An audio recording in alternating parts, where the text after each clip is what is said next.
해법을 찾는 토론 이슈앤 직설 시작하겠습니다. 이주열 한국은행 총재가 연내 기준금리 인상을 공식화했습니다. 조기 금리 인상이 없다고 밝힌 파월 연준 의장과는 온도차를 보인 건데요.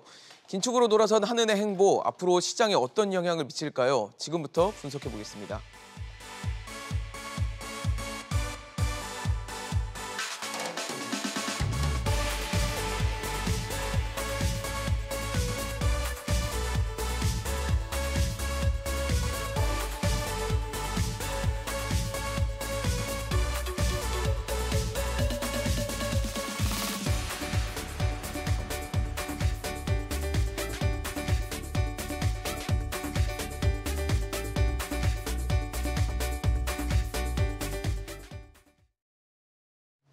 네, 오늘 함께해 주실 세 분 소개하겠습니다. 현대경제연구원 최양호 고문, 송현경제연구소 장광수 거시경제본부장, 가톨릭대 경제학부 양준석 교수 나오셨습니다. 어서 오십시오. 안녕하세요. 네, 한국은행 이주열 총재가 이 금리 인상 연내 하겠다라고 공식화한 상황입니다. 사실 미국보다 우리가 먼저 금리를 올릴 수 있을지 말지를 두고도 여러 가지 해석들과 전망들이 나왔는데 사실 지난 2008년 글로벌 금융위기 이후에 저금리 상황에서 우리는 한번 미국보다 앞서 먼저 선제적으로 금리를 온 적이 있기 때문에 뭐 가능성은 없는 얘기는 아니다라는 얘기가 있었는데 어떻게 보십니까, 최고님?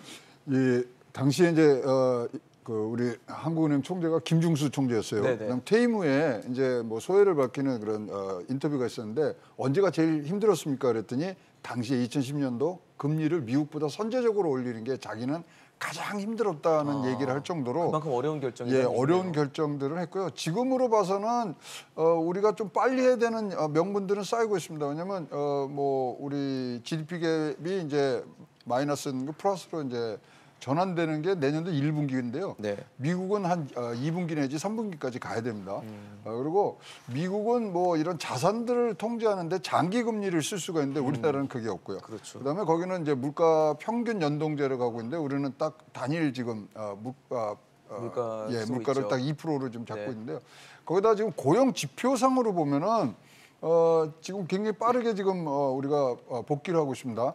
그러면 미국은 내년도 3분기 말 정도 가야 고용이 이제 뭐 확실하게 자기네들이 안정적으로 가는데 우리는 한 2분기면 되는 등등의 여러 가지들을 봤을 때 우리가 먼저 올려도 되는 분위기는 지금 가고 있습니다. 특히 이제 금리를 우리가 인상을 하면 이것이 훅 빠져갖고 이제 외국인 달러화들이 좀 나가는 문제인데 그런 문제도 사실은 우리가 외환 보유가 굉장히 튼튼합니다. 지금 뭐 민간까지 하면 5,500억 정도가 되기 때문에 뭐 여러 가지 정황으로 봐서는 빨리 할 수 있는 부분들은 빨리 해야 되는데 과연 후폭풍에 대한 지금 방어책들이 다 갖고 있느냐? 그렇죠. 이것이 문제일 것이라고 생각을 합니다. 사실 이주열 총재의 발언을 보면은 지난달 27일에는 연내 인상 여부는 이제 경제 상황 전개에 달려 있다라고 했었고 지난 11일에는 완화적 통화 정책을 향후에 질서 있게 좀 정상화하겠다라고 했다가 이제는 아예 공식화하는 발언으로 나왔거든요. 점점 좀 모호했던 게 선명해지는 분위기로 가는 건 맞는 것 같습니다. 예.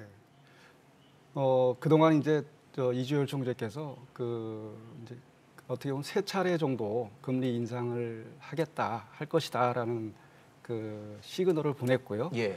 그동안에 어떻게 보면 시장에서 좀 거기에 대해서 반응을 한 게 아니냐, 적응을 어느 정도 대비를 한 게 아니냐 하는 생각이 들었던 게 사실 어제 이제 이주열 총재께서 연내 금리 인상하겠다고 시기를 좀 못 박았거든요. 그러니까요. 그런 상황에서도 주가는 오르고 뭐 시장에서 큰 충격이 없었던 걸로 봐서는 그동안에 이주열 총재께서 이제 그 금리 인상 시그널을 보냈던 것이 시장에서 어느 정도 대비를 했기 때문에 그런 게 아니냐 이렇게 해석이 가능하고요.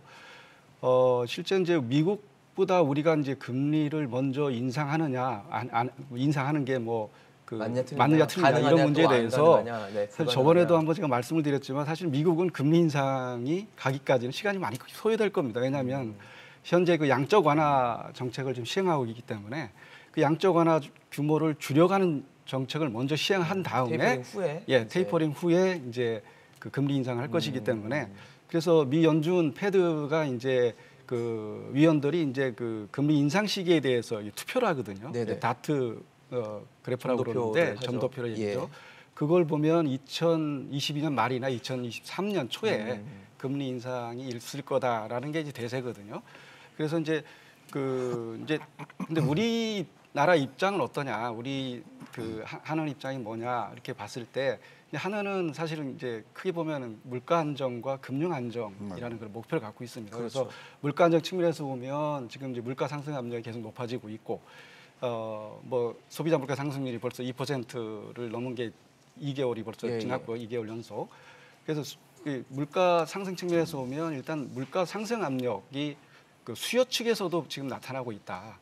GDP 갭률이 이제 마이너스 상태이긴 하지만 GDP 갭률이 계속 줄어들고 있고 이주열 총재께서도 말씀하신 것 같은데 그 GDP 갭률이 금년 말 내지는 내년 초면 플러스로 돌아서지 않겠느냐. 물가 안정 측면에서 보면 물가 상승 압력이 계속 지속되고 있고요. 또 금융 안정 측면에서 보더라도 지금 금융 불균형이 지금 누적되고 있다, 심화되고 있다 이렇게 평가되고 있기 때문에 가계부채가 늘어나고 있고 또 자산 가격이 상승하고 있고 이런 측면에서 물가 안정이나 금융 안정 측면에서 봤을 때도 금리를 인상해야 되는 시점이 아닌가 하는 그 평가를 해볼 수가 있고요. 또 한 가지는 이제 지금 이제 그 기준금리 수준이 어떤 수준이냐?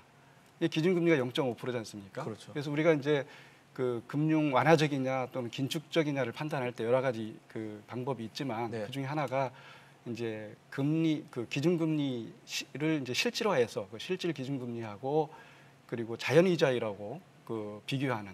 그래서 만약에 자연이자율 개념이라는 게 이제 뭐 학문적으로 나와 있고 또 모형에 따라 추정도 합니다만은 그 자연이자율이라는 게 이제 그 잠재 GDP하고 그 실제 GDP가 일치하는 수준에서 물가 안정을 가져오는 그런 금리 수준이라고 얘기할 수가 있거든요. 다른 말로 좀 쉽게 표현하면 이제 잠재 성장률 수준의 성장을 하면서 물가가 안정돼 있는 그런 상태에서의 금리 수준이다라고 얘기할 수 있거든요. 그래서 이 자연이자율과 실질 기준금리를 비교해서 만약에 실질 기준금리가 자연이자율보다 낮다고 그러면 이거는 금융 완화적이다라고 얘기할 수 있고 반대로 실질 기준금리가 자연이자율보다 높다고 그러면 이거는 이제 긴축적인 상황이다라고 이제 평가할 수가 있거든요.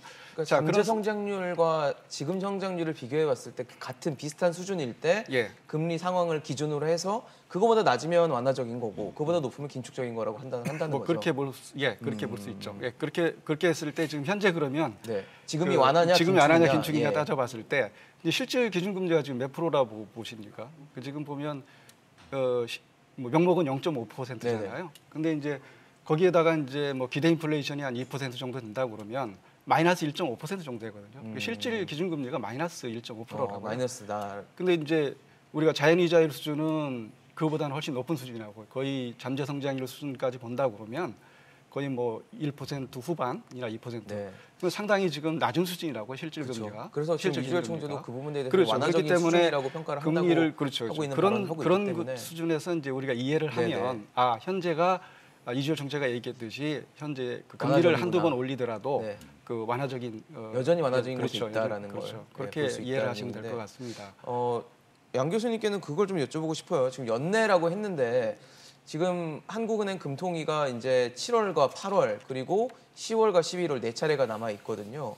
과연 언제쯤 이 금리를 올리는 금리 인상을 단행하는 시점이 될 거라고 보십니까?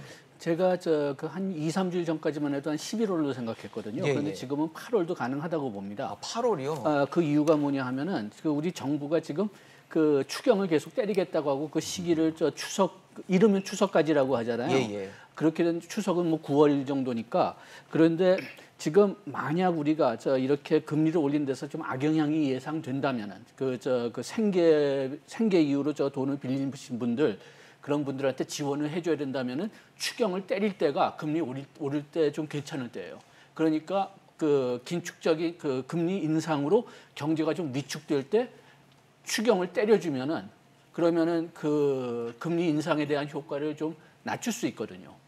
그래가지고 지금 8월 정도다. 그래가지고선 지금 추경을 좀 빨리 한다 그렇게 얘기한다면은 그 한은에서는 금리를 일찍이 올릴 수 있는 여유가 좀 생기는 거고 한은 쪽에서는 그게 좀 더 좋게 생각할 수 있는 이유가 뭐냐 하면은 금리를 어떤 면에서는 그 정치적인 측면으로 본다면은 일찍 때릴수록 그 유리할 수가 있거든요. 왜냐하면 내년에 선거기 때문에 좋다고요? 이왕이면은 하려면은 빨리 해가지고 그 효과를 그냥 뭐 좀 그 내년에 좀 완화시키자 뭐 그런 식으로 그냥 오히려 빨리 때리고 그 다음에 또 지금 뭐 자산 거품 가능성도 좀 일찍 때릴 수가 있고 그래가지고선 그 8월도 지금 일단은 지금 추경 계획이 지금 현재처럼 진행된다면은 배제할 수 없을 것 같습니다. 8월까지도 얘기를 해주셨는데 그럼 수업료가 너무 많은 거 아닙니까? 뭐 1%는 125조가 지금 이자로 더 추가가 되는데. 근데 저는요, 뭐 올리는 거에 대해서는 그렇게 반대는 안 합니다만은 사실 숫자적으로는 지금 앞뒤가 안 맞아요. 올해 물가 상승률이 1.8% 목표거든요. 내년에는 내년은 1.4%입니다. 그러면 아니 물가 상승률이 이렇게 내려온다 그러는데 물가 상승을 두려워해서 금리를 올린다? 이게 그냥 뭐 우리 눈에는 이건 뭐지? 그럼 근원 물가 때문에 지금 고민을 하시는가? 사실 5월달에 이제 뭐 굉장히 2.6%까지 많이 올라온 부분들이 있는데 사실 지금 근원 물가 지금 올라가는 것도요. 이 서비스 쪽이 사실은 근원 물가 한 70% 되거든요. 네네. 거기가 지금 업황이 좋아지는 것뿐 외에는 지금 거기는 한 70% 지금 올라왔어요. 그렇다면 물가 상승에 의한 부분들은 그렇게 크지가 않을 텐데 과연 정상화 얘기를 지금 많이 해요. 그렇죠. 그래서 자기가 이제 뭐 0%대까지 이제 내려놓은 상태에서 이것을 늦지 않은 시점에 정상화하겠다는 얘기를 지금 잘 하기 때문에 이 부분에 대한 어떤 마무리 작업을 하는 거 아니냐.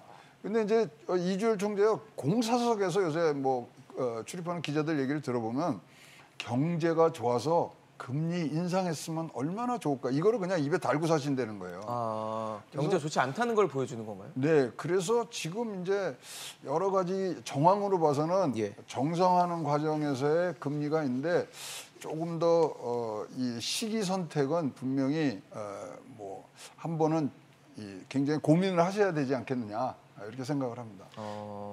글쎄요, 저는 개인적으로는 지금 올릴 이유는 대부분 이제 빚하고 자산 가격 상승에 있거든요. 그 금리 그 물가 상승 자체보다는. 그런데 그 우리나라에서는 이런 전략을 좀 써본 적이 별로 없지만은 그 미국 같은 데서는 일단 올릴 수 있을 때 올려놓은 다음에 그 다음에 내년이나 내후년에는 지금 고모님이 말씀하신 것처럼 경기가 그렇게 좋지 않을 수가 있습니다. 미국은 그 상당히 경기가 좋았을 때 코로나 독감을 맞았고 우리나라는 경기가 그렇게 좋지 않을 때 코로나 독감을 맞았기 때문에 미국에서 정상화는 강력한 경제로 돌아가는 거고 우리나라에서 정상화는 좀 취약한 경제로 돌아가는 거거든요. 좋아져도 좋아지는 건 아니라는 얘기예요. 그러니까 내년이나 내후년에는 금리 인하가 필요할 수 있어요. 그런데 금리 인하를 하려면 올려놔야죠. 그러니까 인하를 위한 대비성 인상일 우리나라에서는 그런 얘기네요. 전력을 별로 쓰지 않지만은 미국에서는 전에 그런 빌미로 금리를 올린 적이 있습니다. 알겠습니다. 본부장님은 언제쯤으로 좀 예상을 하십니까? 글쎄요, 뭐 저희 양 교수께서 이제 8월 얘기를 했지만요. 8월까지 카드를 또 꺼내주셨어요. 아까 제가 말씀드렸지만 현재 그 우리나라의 그 금융 그 부분을 보면 상당히 통화정책 기조가 굉장히 완화적입니다. 자연의자율하고 그 실질금리하고 아까 말씀하셨던 그 부분이 비교해 보면 그런 상황에서 이제 금리 통화 정책을 좀 정상화를 빨리 해야 된다. 정상화라는 게 결국 이제 어떻게 보면 우리 그 경제 그 규모라든가 경제 상황에 맞는 수준의 금리 수준을 유지하는 게 정상화라고 본다고 그러면 금리를 뭐 저는 이제 개인적으로 뭐 7월에 인상해도 그렇게 이상하지 않다.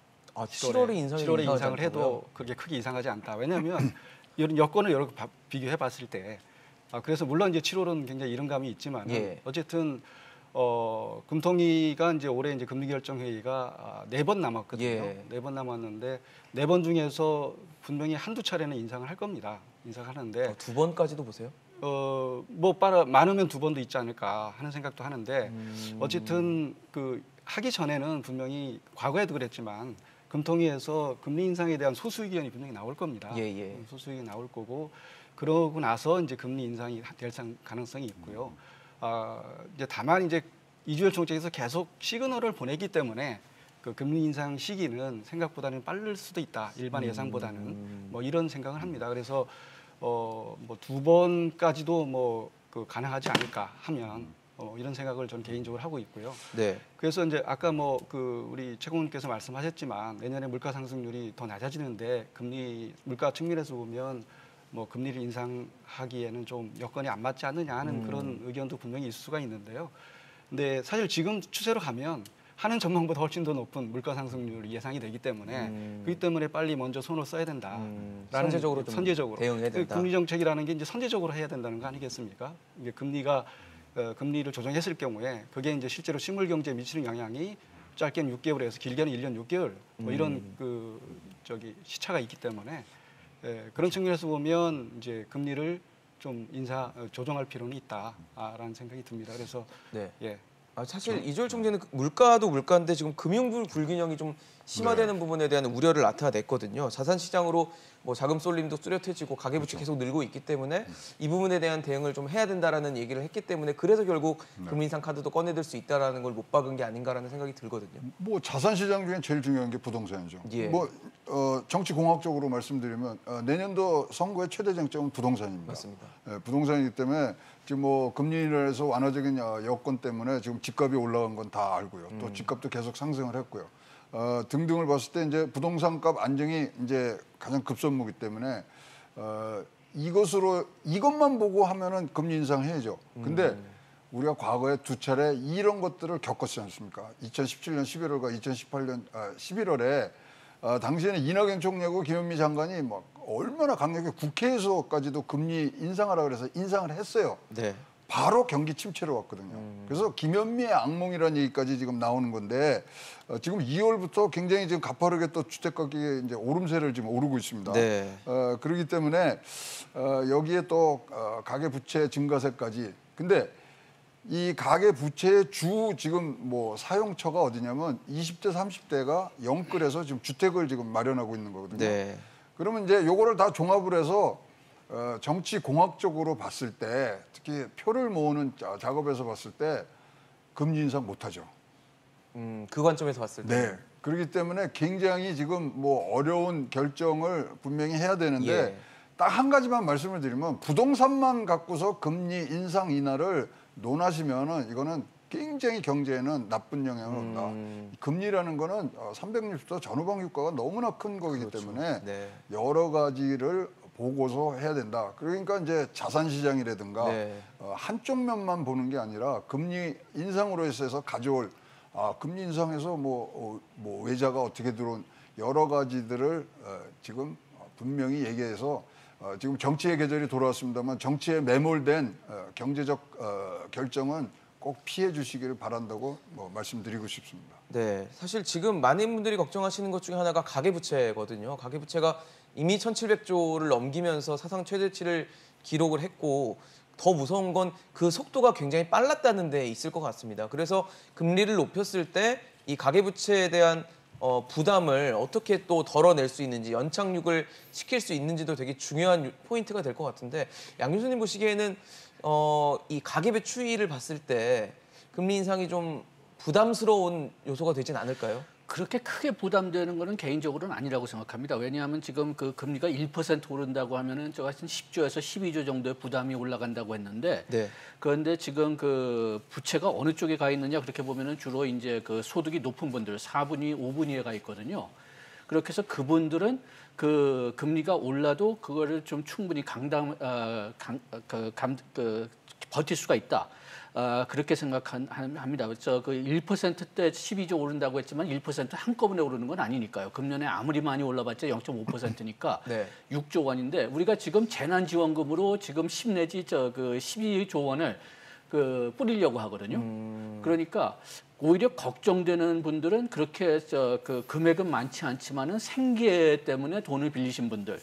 그런 분들한테 이제 지원을 이루어져야 되는데 그거를 추경으로 해주면은 그러면은 그 금리 인상을 감당할 수가 있다는 거죠. 그래서 그렇게 좀 그 정책적인 조화가 이루어질지는 모르겠지만은 그래도 추경을 때릴 때가 어떤 면에서 보면 금리를 올리는 게 가장 적합한 때인가 아닌가 좀 그런 생각이 듭니다.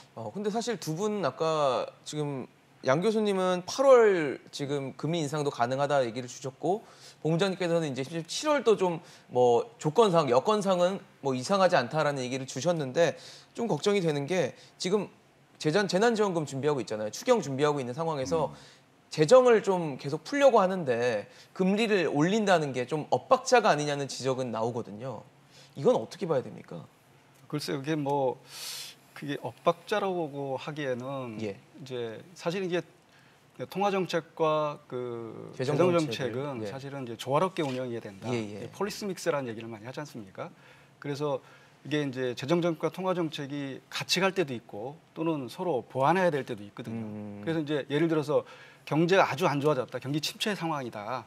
그런 상황에서 경기를 빨리 부양해야 되고 뭐 그런 상황이라고 그러면 예.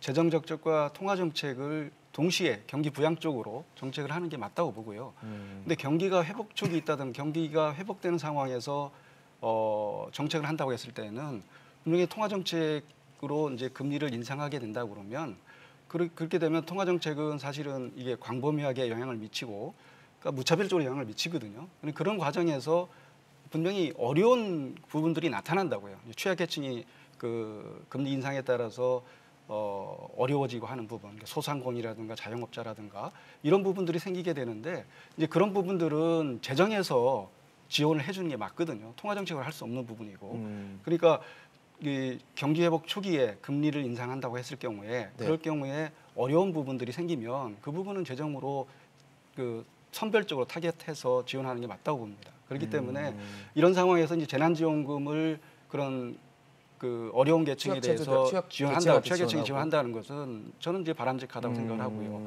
그게 엇박자라고 생각은 안 합니다. 어떻게 보면 재정정책과 통화정책이 서로 상호 보완적인 그런 그 역할을 하기 때문에 네. 어떻게 보면 바람직하다고 생각을 하는데 일부에서 그를 엇박자로 가는 것은 사실 그 통화정책과 재정정책의 어떤 폴리시 믹스라든가 상호 보완적인 어떤 역할이라든가 이런 거에 대해서 좀 더 생각을 해보면 반드시 엇박자라고 얘기하기는 좀 어렵지 않을까 하는 생각을 합니다. 그렇기 때문에 이번 물론 이제 재난지원금이 그런 그 금리 인상에 따른 어떤 취약계층을 타겟으로 해서 지원하는 것이냐 하는 문제는 또 다른 문제긴 합니다만은 어쨌든 재난지원금의 그런 그 목적이 어떻게 보면 재난이라는 게 이제 어려움을 당한 그런 부분에 지원한다는 의미에서 보면 사실은 그 두 가지 정책이 상호 보완적인 정책이다 이렇게 볼 수 있을 것 같습니다. 예, 제가 좀 그 본부장님 말씀하신 거에 조금 더 추가하고 싶은 거는 지금 엇박자라고 생각한다면 우리의 최재 목적이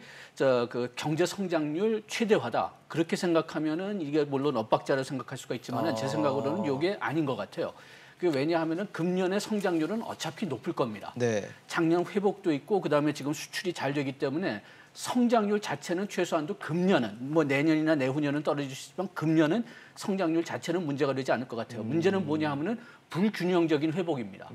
그렇기 때문에 수출 섹터는 잘 될 거지만은 내수 섹터는 지금 그렇게 잘 되지 않을 것 같기 때문에 내수 섹터를 돕는 게 지금 주목적이지 성장률 높이는 거는 최소한도 금년은 그렇게 걱정하지 않아도 될 것 같아요. 코로나 독감이 지금 같이 그 백신이 그냥 잘 이제 회수돼 가지고선 그 경기가 회복되면은 그러면은 물론 코로나 독감이 다시 뭐 델타 때문에 뭐 악화된다 그러면은 또 이야기가 달라지지만은 지금 시나리오로 계속 간다면은 성장률보다는 그 성장의 어떤 고르게 수출이 성장한 만큼 내수도 좀 올려놓겠다는 얘기잖아요. 그렇게 하는 게 오히려 그 정책의 주목적이 돼야 될 것 같고 그렇게 된다면은 금리를 올리는 동시에 재정 정책을 활발하게 쓰는 방법이 오히려 알맞은 폴리시 믹스가 될 수가 있어요.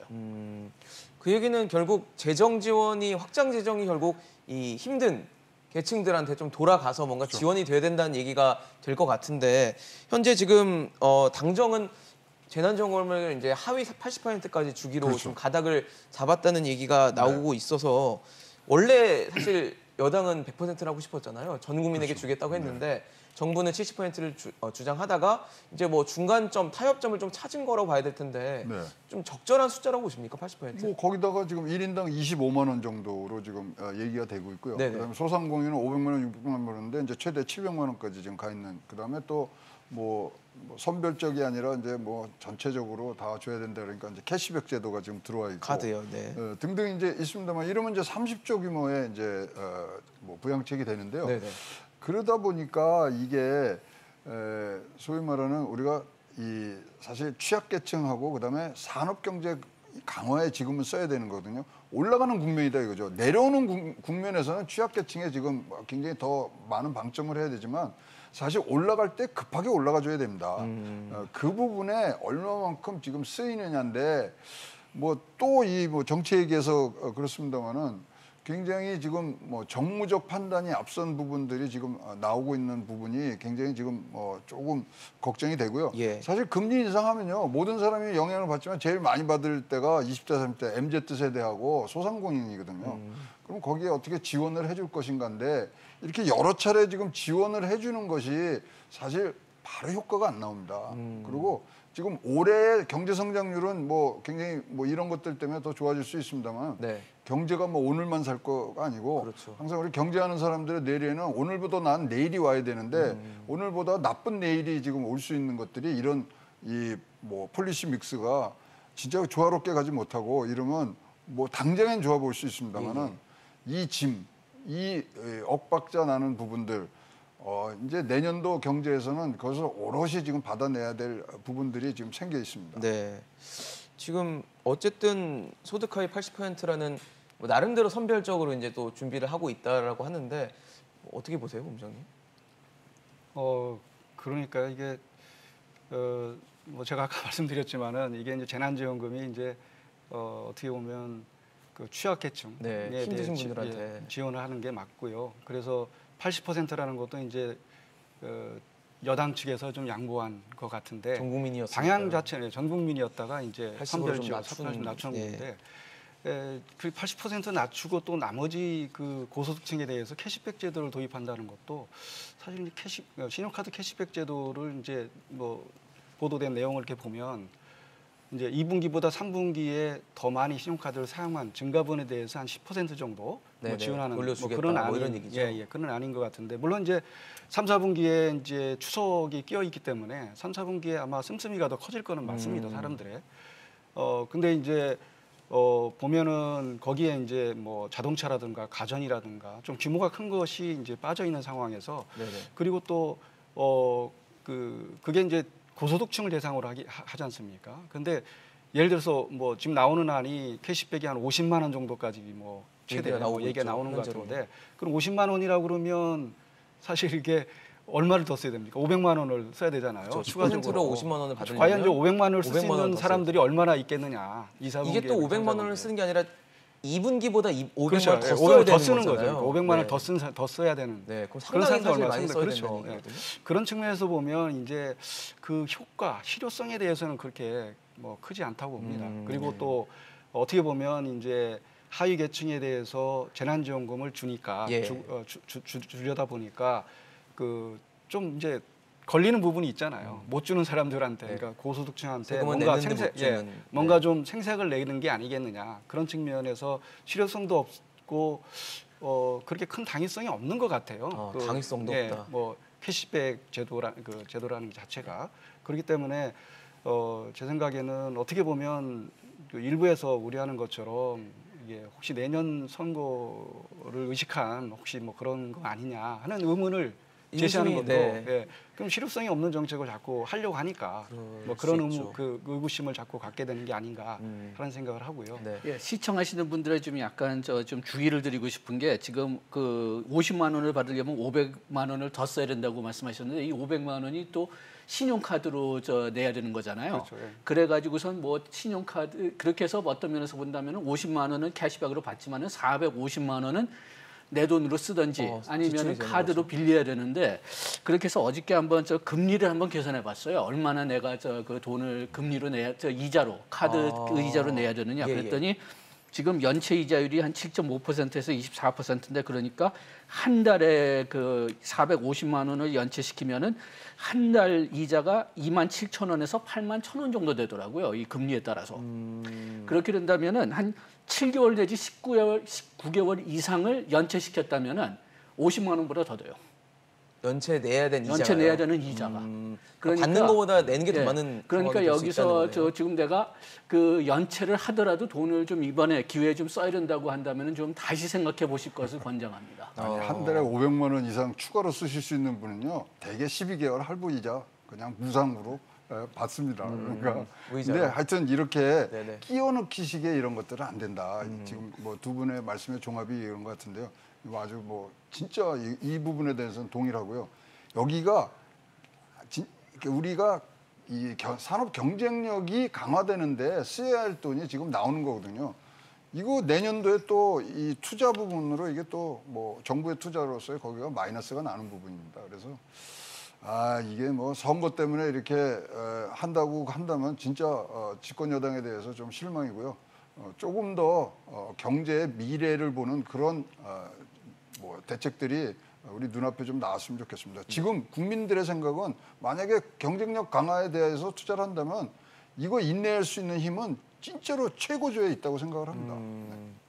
사실 뭐 여당도 그렇고 정부도 그렇고 국민을 위한 대책을 좀 내놔야 되는 상황인데 지금 어쨌든 전국민 지원을 주장하던 여당이 이 80% 하위 80% 지원으로 좀 이제 접은 상태인데 당내에서는 사실 분위기가 또 그렇진 않더라고요. 당내에서는 여전히 전 국민을 지원해야 된다라는 얘기도 있고 홍남기 부총리가 얘기했던 그 초과 세수 중 일부를 국채 상환하는 데 쓰겠다는 것을 두고도 지금 같은 상황에서 지금 국채 상환보다는 더 힘든 분들한테 지원을 해야 된다라는 얘기도 여전히 당내에서 목소리가 나오고 있어서 이 부분도 한번 짚어보긴 해야 될 것 같거든요. 어떻게 보십니까, 본부장님? 그러니까 뭐 지금 이제 계속 얘기를 이제 말씀을 드리는 건데 이제 전 국민 지원하는 게 바람직하냐 또는 그 선별 지원이 바람직하냐 하는 문제에 대해서는 이제 뭐 정치공학적으로 아까 말씀하셨지만 정치공학적으로 보면 뭐 정치인들 입장에서는 본인들이 좀 그 생색내기용으로 지원해주면 분명히 표하고 연결이 되기 때문에 뭐 그런 측면에서 자꾸 이제 뭐 전국민 지원을 주장하지 않을까 하는 생각을 하고 있고요. 그 여당과 야당 입장이 좀 다를 수도 있습니다. 그러니까 그 여당의 입장에서는 좀 되도록이면은 많은 금액을 전 국민한테 지원하게 하면 할수록 본인들한테 유리하다고 이렇게 판단하는 게 아닌가 하는 생각을 하고 있고요. 야당 입장에서는 타당성을 인정하지만 뭐 이게 자칫 잘못하면 본인들한테도 불리할 수도 있고 표상 뭐 이런 어떤 정치적인 계산도 있을 수가 있을 것 같은데 근데 이제 순수하게 우리가 그 경제학적 논리라든가 그 재난지원금의 성격이라든가 이런 걸 봤을 때는 제 생각에는 선별 지원이 맞다 이런 생각을 합니다. 그래서 그 최근에 뭐 그 오마이뉴스인가에서 이제 리얼미터에 의뢰해서 그 재난지원금을 전 국민이 나으냐 아니면은 선별 지원이 나으냐는 여론조사를 했던 것 같아요. 국민들 의견도 국민들 의견들을 물었는데 그게 보니까 한 50.6%가 전 국민 지급을 하자라는 그 의견이 있었고 선별 지급은 44.5%밖에 안 됐거든요. 근데 자 그러면 이 그 여론조사만 놓고 보면 이게 전 국민 뭐 지원하는 게 더 여론이 더 많네 이렇게 생각할 수 있겠지만 우리가 그 여론조사 내용을 좀 더 뜯어보면 그거 아니라는 거죠. 무슨 얘기냐면 돈을 공짜로 그냥 준다는데 누가 싫어할 사람이 있겠습니까? 그럼에도 불구하고 여론조사가 전 국민 지급이 50.6%라는 것은 상당히 낮은 수준이다 이죠. 적어도 70, 80% 정도 여론조사가 나와야 이게 대다수 국민들이 전 국민 그 재난지원 지급을 좀 동의하고 찬성하는구나 이렇게 그 받아들여야 될 거라고 저는 생각을 하거든요. 그러니까 50대 45 정도의 비율은 사실 굉장히 국민들도 혼란스러워하고 아직 어떻게 해야 될지 모르는 그런 상황이라고. 그렇죠. 모르는 상황인데 뭐 예를 들어서 뭐 우리한테 예를 들어서 개인적으로 너 당신한테 한 30만 원 주겠다. 그냥 주겠다고 그러면 사람들이 나 받겠다고 하는 사람들이 아마 많을 겁니다. 이제 그럼에도 불구하고 여론조사 결과가 저렇게 나왔다는 것은 그만큼 이게 전 국민 지급하는 게 그렇게 맞나에 대해서 고민을 하시게 그렇죠. 된다는 거죠. 그렇다는 거죠. 그런 측면에서 보면 저런 여론조사를 우리가 그 받아들여서 그대로 시행한다는 것은 자칫 잘못하면 국민들의 그 전반적인 어떤 기초적인 흐름을 잘못 이해하고 잘못 판단하고 그리고 정책을 시행할 수 있다는 얘기죠. 우리가 작년에 1차 지원금을 줬을 때 그때는 처음에 우리가 70% 저소득 70%만 준다고 가닥을 잡았다가 맞아요. 그 기초소득의 이야기가 들어오면서 그게 전 국민으로 바뀐 거거든요. 그런데 제가 기억하기로는 처음에 70%로 잡았을 때 그게 아마 그 과반수가 동의했을 겁니다. 그런데 우리가 일단 한번 그렇게 돈을 전 국민한테 주니까 그러니까 거기에 중독되기 시작하는 거예요. 그래가지고선 이제는 일단 무조건 바꿔보자. 그래가지고선 좀 그 이번 그 정부의 좀 뭐 정책적인 실수가 아닐까. 이제서부터는 무조건 바꾸보자. 그렇게 사람들이 의식이 바뀌어지면은 우리 재정 조절하거나 다음에 우리의 이런 그 비상 사태에서 어떤 그 정부 정책을 생각할 때 상당히 어렵게 될 겁니다. 근데 사실 뭐 이렇게 선별할 것인가 보편할 것인가 얘기가 나오면 상당히 국민 여러분들께서도 우리 재정을 걱정하시는 분들 꽤 많더라고요. 네. 아니 저거는요 이제 어떤 질문이 되느냐면요, 애한테 엄마가 좋아 아빠가 좋아가 된 겁니다. 오롯이 결정은 정부에서 하는 거고, 그럼 정부가 왜 이거를 줘야 되는 이유를 밝히고 선별적 지급해야 되는 걸 밝히고 국민하고 소통하면 되는데, 지금 이래도 못하고 저래도 못하고 그러한 지금 굉장히 국민과의 소통, 시장과의 소통, 특히 유권자와의 소통에서 지금 뭐 저희가 보는 눈하고는 다른 눈으로 지금 보고 있는 것 같아요. 지금 뭐 우리 숫자들 나오는 거에 봐서 우리 2차 지원금 줄 때 그랬어요. 이거를 전 국민을 주면 7%에서 10%는 안 받고 기부금 낸다 그랬지 않습니까? 아, 그렇죠. 네, 99.8%가 다 탔습니다. 네. 네, 그러니까 저렇게 해놓은 것을 국민의 흐름을 지금 읽지 못하는 건데 현장에 가서 읽어야 됩니다. 선별, 그다음에 뭐 보급, 보편적 지급, 어느 것을 하든지 장점과 단점이 있는 지금 숫자거든요, 저거는. 그러면 시장에 대해서 설명을 해줘야 되죠. 왜 이번에는 이렇게 해야 되는지. 두 개 어떤 거 나오든지 효과는 똑같습니다, 제가 보기에는.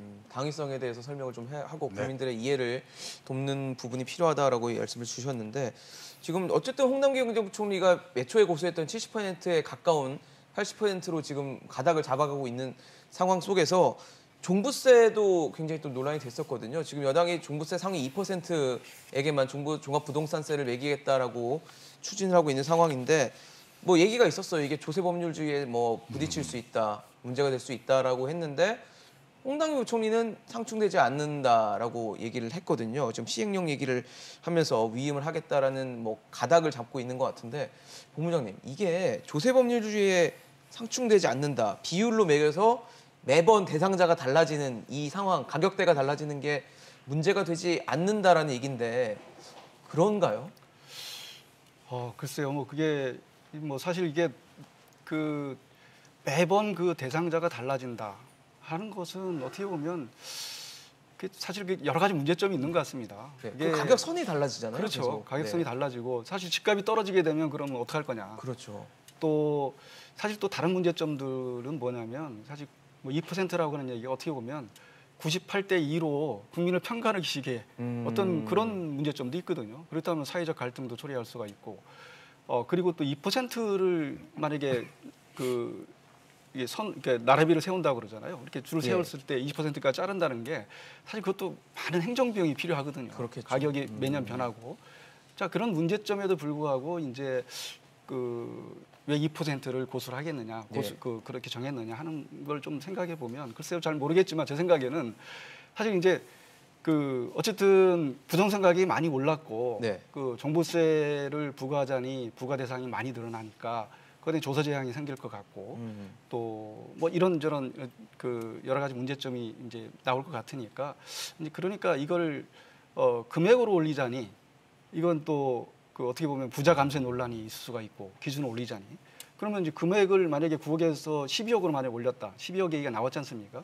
그러면 한 33% 정도를 그 기준을 상향하는 거거든요. 그런 얘기는 뭐냐면 누가 눈에 딱 보인다고요, 사실. 9억에서 12억을 올린다 그러면 이게 33% 올려가지고 이거 집값 잡겠다고 종부세를 부과하는데 이건 집값을 잡는 게 아니라 부자 감세 쪽으로 가는 게 아니냐는 그런 의혹을 또 할 수가 있거든요. 그런 상황에서 이제 왜 2%로 했냐, 곰곰이 생각해 보면 과거에 종부세 도입할 때 사실은 상위 1%를 대상으로 했던 제도였거든요. 부유세 개념이었죠. 부유세 개념. 예.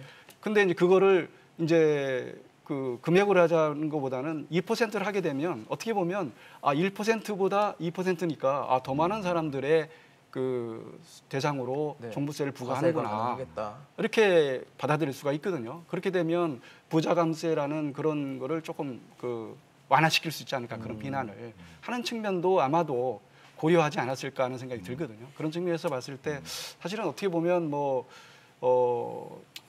조금 이제 속된 말로 하면 좀 꼼수를 부려서 이거를 좀 그 2%라는 제도를 이제 도입한 게 아니냐 여러 가지 문제점에도 있음에도 불구하고 하는 생각이 듭니다. 이 꼼수 중에 꼼수죠. 왜냐하면 네. 이게 이제 공시지가로 가야 되잖아요. 그 기준이 내년 6월 1일이에요. 그러니까요. 정권도 바뀌어 있습니다. 뭔가 다음 정권에서 알아서 하세요. 뭐 저는 행간이 그것밖에 안 보입니다. 뭐 그다음에 그 대신 요번에 종부세 대상이 이제 사실 줄어듭니다. 좀 줄어들잖아요. 그러면 그 표는 오롯이 그럼 갖고 가겠다는 거예요. 오늘 너무 정치 경제학적인 얘기들 너무 많이 하는 것 같은데 네. 그러니까 뭐 저희들 입에서조차도 꼼수란 얘기가 나올 수밖에 없는 상황이죠. 그리고 이거는 진짜로 정책이라는 것은 항상 안정성이 있어야 됩니다. 근데 거기에 위배되는 거고요. 아니 내가 세금을 얼마나 낼지도 모르는데 종부세 맞을지 뭐 안 낼지 모르는 상황에서 제가 소비를 촉진한다고요? 얼마나 올지 모르는데 그걸 어떻게 돈을 씁니까? 차곡차곡 저축해놔야죠. 등등 생각했을 때는 굉장히 이거는 립 서비스적인 그런 요소가 많은 정책이라고 보여지고요. 이런 것들이 지금 앞으로 계속 나올 수밖에 없습니다. 그래서 옥석 가리기를 우리가 꼭 해야 될 것 같은 생각이 진짜로 드는 아침입니다. 사실 고모님이 지금 말씀해 주신 것처럼 정치공학적이다 뭐 이런 표현을 써주셨는데 그런 의구심과 의혹이 나올 수밖에 없는 게 김진표 부동산 특위위원장은 그런 얘기를 했습니다. 이 1주택자 종부세 완화를 못해서 서울과 부산에서 100만 표를 잃으면 내년 대선에서 이길 수 있겠냐. 이런 얘기를 한 것 자체가 이미 표심을 겨냥한 정책이다라는 걸 보여주고 있다라는 해석들이 나오거든요. 그럴 수밖에 없죠. 이번에 가장 여당의 가장 취약점이 그 부동산 정책이라는 게 계속 나오니까요. 그런데 제가 뭐 정치적인 얘기는 좀 옆에다 두고 제가 지금 가장 걱정된 부분은 두 가지인데 하나는 공시가격을 어떻게 계산하느냐입니다. 금년도 이미 공시가격이 불투명하다, 비일관적이다. 거기에 대해서 논란이 나왔는데 그런데 이제는 2%딱 정해가지고선 그냥 종부세 내는지 안 내는지 하겠다면은 그러면 이 공시가격을 어떻게 계산하는지에 따라서 논란이 엄청나게 심해질 거야. 그게 예상되고요. 두 번째는 지금 본부장님이 조금 얘기하셨지만은 98%는 안 내고 2%는 언제나 낸다 하면은 요거는 완전히 양분화시키는 이야기입니다. 그렇죠. 만약 내가 종부세를 낼 가능성이 생길 수가 있다면은 세금이 진짜 필요하냐, 이 세율이 진짜 맞춰지느냐, 거기에 대해서 이제 좀 곰곰하게 사람들이 생각을 할 텐데 무조건 2%다. 그러면은 나는 뭐 2% 들어갈 가능성이 전혀 없다고 생각하면은 그쪽에는 뭐 올리고 뭐 그쪽에는 막 부여하고 나는 안 내도 된다. 그렇게 생각하면은 그 정책에 대한 뭐 어떻게 할까요? 국민들의 심사가 잘 이루어지지 못할 수가 있거든요. 근데 다 말씀하신 게 다음 정권에서 일어날 일입니다. 그게 문제라는 거죠. 아니 그것뿐만이 아니라 지금 또 재정도 걱정되는 게 있어요. 아까 제가 얘기했지만은 정부가 추경을 때리려면은 지금 한국은행이 금리를 지금 올려둬야 된다는 필요성이 있다고 제가 말씀드렸는데 지금 정부가 진짜 그렇게 추경을 지금 막 쓰겠다 하면은 우리가 60% 부채 비율이 꽤 쉽게 올라갑니다. 그러면은 이제는 재정 정책을 못 쓰게 될 가능성이 커진단 말이에요. 그러면은 금리 통화 정책을 쓸 수밖에 없는데 지금 이 수준으로 통화 정책을 계속 금리를 0.5% 한다면 내릴 여지가 없는 거죠.